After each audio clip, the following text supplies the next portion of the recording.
Welcome to Too Fond of Books. My name is Janelle, and this is the second in my top 100 mystery novels of all time video.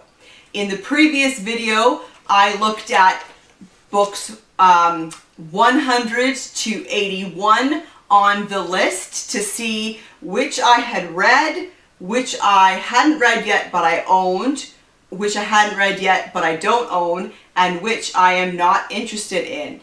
And so far, the largest category I have marked is not interested. So let's see how we do today with 80 through 61 on the list. 80 is Smallbone Deceased by Micheal Gilbert from 1950. This is a novel that I am aware of and is on my list of books to look for when I go to thrift stores and book sales, but I do not own it and I have not read it. 79 is Beast in View by Margaret Millar from 1955. This book won the Edgar Allan Poe Award for Best Novel, and apparently it is a skillful early handling of multiple personality disorder in the contemporary mystery. This is another one that I've been aware of. It's on my list of books to look for, but I do not yet own. Number 78 is From Russia with Love by Ian Fleming from 1957. We own a couple of Ian Fleming's James Bond books, but not that one. But I would totally read that. I realize that James Bond is very dated, but I would read it for sure. All right, 77 is Clouds of Witnesses by Dorothy L. Sayers from 1927. Now, initially I thought that I had read this book, but when I looked it up on Goodreads, it turns out that it's one of Dorothy L. Sayers that I have not read yet. I do own it, however. I own all of Dorothy L. Sayers' books, but as it turns out, there's still a couple that I have not read, and that's one of them. Okay, number 76 is The Friends of Eddie Coyle by George V. Higgins from 1972. This is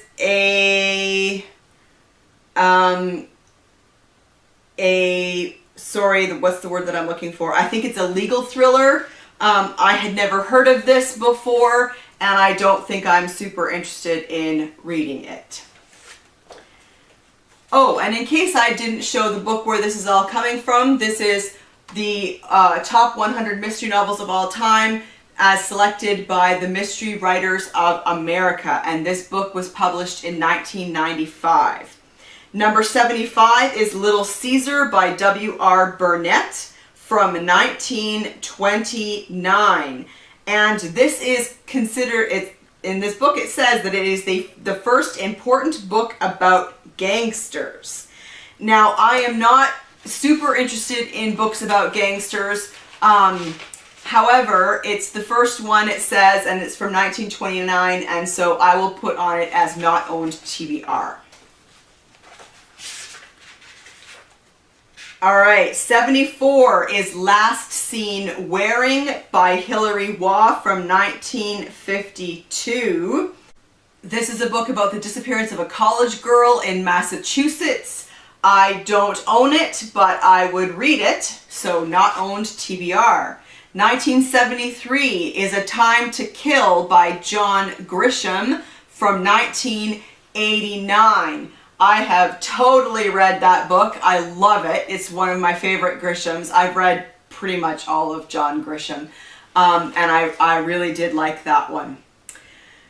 In 72nd place is The Moving Toyshop by Edmund Crispin from 1946. I own it and I have read it.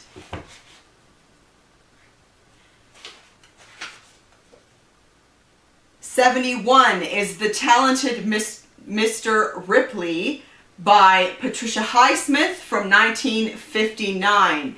This is consistently named as one of a half dozen greatest of all suspense writers. Sorry, not the book, Patricia Highsmith. She has created a truly unique character in Ripley, who has remained his totally amoral, if charming self through 5 novels. I have not read all 5, but I have read The Talented Mr. Ripley. All right, 70 is Dracula by Bram Stoker from 1897. Now, I was surprised to find this on the list because I wouldn't call it a mystery. I would call it a horror. But they address that here in the description. While it stretches some definitions to call this gothic horror story a mystery, it does employ several of the common elements of that classic form. Crimes of terrible violence are committed and a moral entity appears to discover the perpetrator, prevent further incidents, and bring the villain to a kind of justice. So, all right, Bram Stoker's Dracula. I have read it. Number 69, Brighton Rock by Greene from 1938. We own a number of Greene, but not Brighton Rock. I would read it, however, so not owned TBR. Number 68, The Little Drummer Girl by John le Carre. I'm really sorry, I don't know how to say his name, from 1983. He writes a bunch of spy thrillers. There's a few more on this list, and there's another one that I will read, so that one is going to go in the not interested category. 67 is Stick by Elmore Leonard from 1983. They say that he is quite probably the best writer of dialogue in America, which I find fascinating. I don't know how much I've read of him, and so despite the fact that he's probably the best writer of dialogue, I'm not that interested. 66, The Doorbell Rang by Rex Stout, 1965. I am collecting all of the Nero Wolfe books, which are set in, most of them, in New York, where Nero Wolfe lives. He is an investigator, and his assistant, Archie Goodwin, does all of the legwork. I have read a number of these, but I have not yet read The Doorbell Rang. 65, The 7% Solution by Nicholas Meyer from 1974. This book, they say, is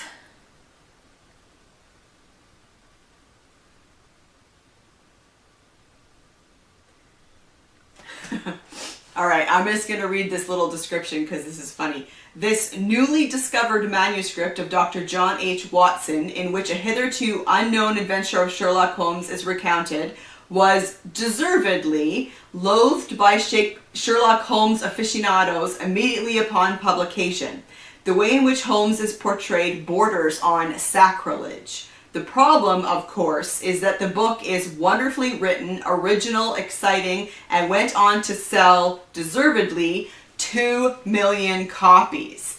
So one of those is mine, and of course this is now 2020, not 1995, so that number's probably higher. But I own it, but I have not yet read it.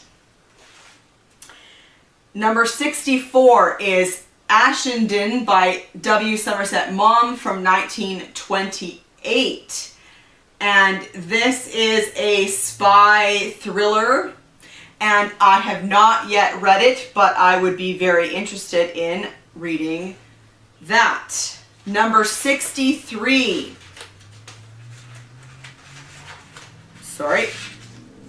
Number 63 is Wobble to Death by Peter Lovesey from 1970. Peter Lovesey has a number of series. His modern day Peter Diamond series set in Bath is one that I've been making my way through and enjoy a lot.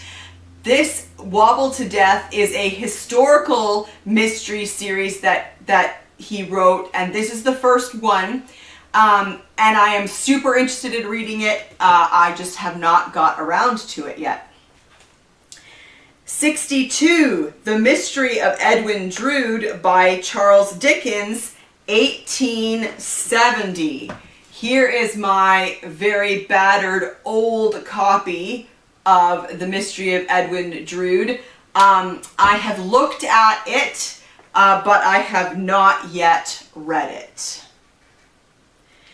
And then finally, 61, Our Man in Havana by Graham Greene from 1958. This is, they say, one of his rare attempts at humor. It is a spoof that he has set in Cuba in the years just before Fidel Castro's reign. And so I have not read this and I don't own it, but I would be very interested.